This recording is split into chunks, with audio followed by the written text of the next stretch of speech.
Young and Restless exclusive. On Joshua Morrow's Nickversary, he tells all about his nerve-wracking start, his first day shock and more. All those years ago, Joshua Morrow was bummed. He'd auditioned to the nth for the part of the bold and the beautiful stripper Dylan Shaw, but about a week later, he got a life-changing call. The Young and the Restless wanted to meet with him about the role of Nicholas Newman. They're like, "Hey, this one didn't work out, but we think you'd be great on Young and Restless." I was like, "Awesome, man," he tells Soaps.com. I assumed I'd go back to that whole long process, but literally, my read was with the show's late, great co-creator Bill Bell and Ed Scott in their corner office with Heather Tom, who at the time was playing Nick's sister, Victoria. That was it. I read one time, and then Ed looks at me and goes, "You got the job, kid." I was like, seriously? It was that fast. Though it seemed to Morrow that things had progressed at lightning speed, that wasn't quite the case behind the scenes. They'd been looking for someone to play the son of super couple Victor and Nikki for a while, and they were deep in their process, he says. Since the powers that be already knew from his bold and beautiful tryout how promising a prospect the newcomer was, I was very fortunate to be the guy who booked the gig, and on only his 4th audition ever, even. Soon after Morrow made his Young and Restless debut on June 21, 1994, he became not only a fan favorite but a front-burner mainstay and a multiple Emmy nominee to boot.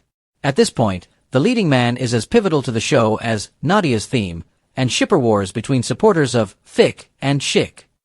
And he loves doing the show as much as its viewers adore seeing him on it. From the very start, he was hooked. On his first day, he recalls that his inaugural scene was taped with Tom at 7:30 a.m. I'd never done a job, not a single job in this world, and I just assumed it was like an all-day thing. I had 4 scenes with Heather, and I was done at 8 in the morning. I was like, all right, well, what do I do now? They're like, you go home.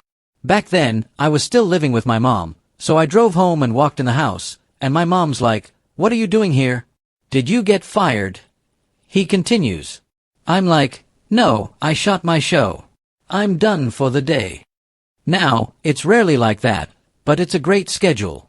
I just remember that day being very uniquely exciting and nerve-wracking. I really wanted to do a good job, and 30 years later, here I am. Time has flown by, and I couldn't be more proud. It's an awesome achievement, and I'm just so thankful the show stuck with me for this long. And to think, if Morrow had wound up winning that bold and beautiful role instead, things would have worked out very differently.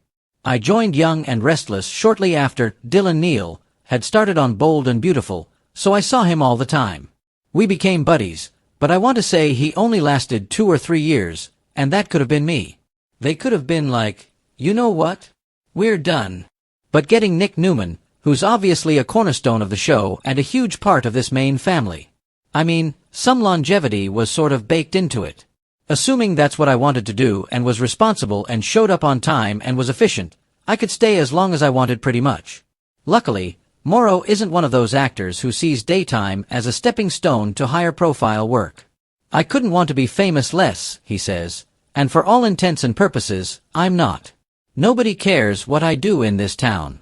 There are far, far more people who are way more famous and interesting, so I can live my life and not have to worry about that. So this is an incredible way to provide for my family, to make a great living and to be in a job that is very fulfilling that lets me work with incredible people. It's really been just like the Powerball of jobs as far as I'm concerned.